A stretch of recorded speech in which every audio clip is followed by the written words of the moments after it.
Good morning, it's me, Mom, and today we are reading in John chapter 4, and that is verse 1 through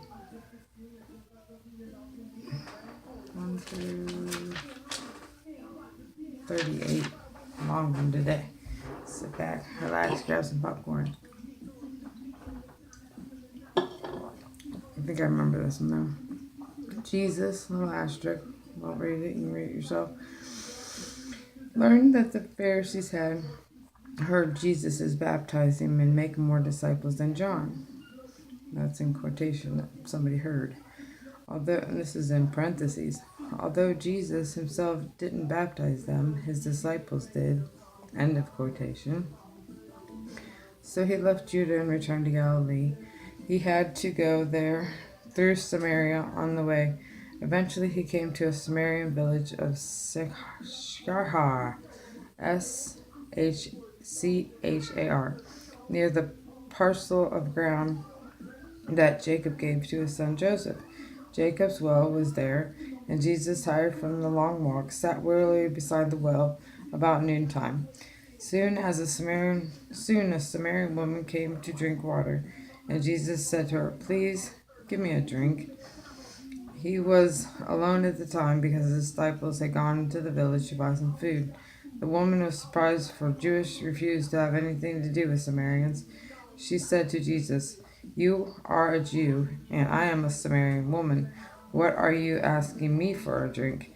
Jesus replied, "If you only knew the gift God has for you and who I am, you would ask me, and I would give you living water. But sir, don't you have a rope or a bucket?" She said, "And this is a very deep well. Where would you get this living water? And besides, are you greater than our ancestor Jacob, who gave us this well? How can you offer a better water than he has, and his cattle enjoy?" Jesus replied, "People soon become thirsty after drinking this water, but the water I give them takes away thirst altogether. It becomes a perpetual spring within them, giving them eternal life." "Please, sir," the woman said, "give me some of the water." "Scum of that water!" Exclamation point. "Then I'll never be thirsty again, and I won't have to come here to haul water." "Go and get your husband," Jesus told her. "I don't have a husband," the woman replied. Jesus says that right.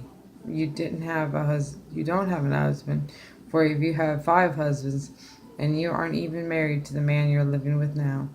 Sir, the woman said, "You must be a prophet. So tell me why it is that you Jews insist that Jerusalem is the only place of worship, while we Samaritans claim it is here on Mount Gerizim, Gerizim, where our ancestors worship." Jesus replied, "Believe me, the time is coming when it will no longer matter whether you worship the Father here or in Jerusalem. You Samaritans know little about the one you worship, while the Jews know all about him, for salvation comes through the Jews.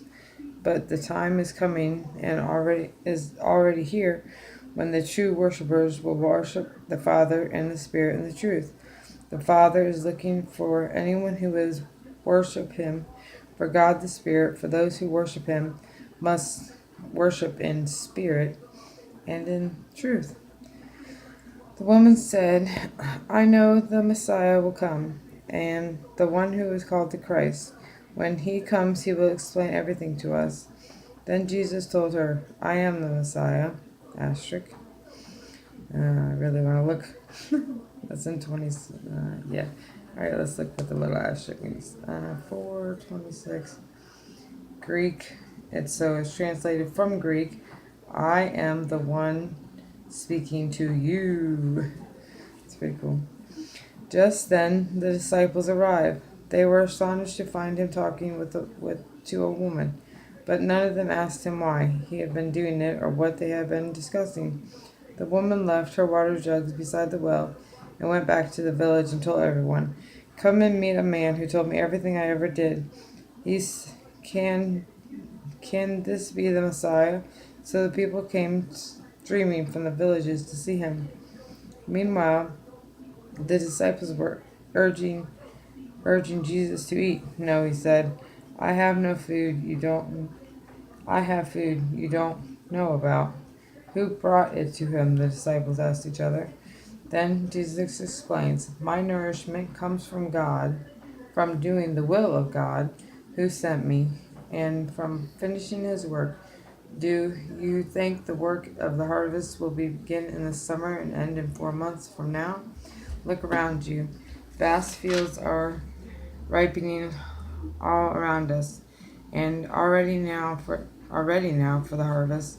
The harvesters are paid good wages, and the fruit they harvest is people brought to the eternal life. What joy awaits both the planter and the harvester alike." You know the saying, one person plants and then someone else harvests.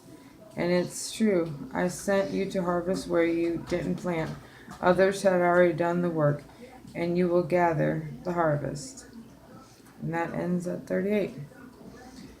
Uh, Definitely Sunday schools, and I went to Catholic school from kindergarten until 4th grade. So I just like to say I was taught the Bible like I was taught reading and writing and math. So this is one of the stories about, okay, he's talking to somebody out of his religion that he shouldn't be. But if you go a little farther in the story, he's talking about farming. And he's not really talking about farming. He's talking about being nice to somebody, or somebody sneezes and you say, "God bless you."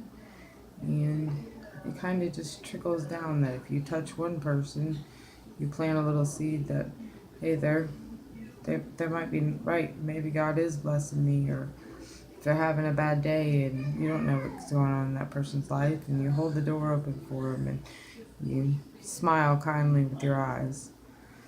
All that takes our human black lump of a rock and puts it back into a red beating heart for Jesus.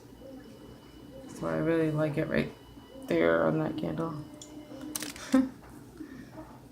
Alright. Jessica Titus Ember. Mama loves you. You guys have a great day. Peace. God bless.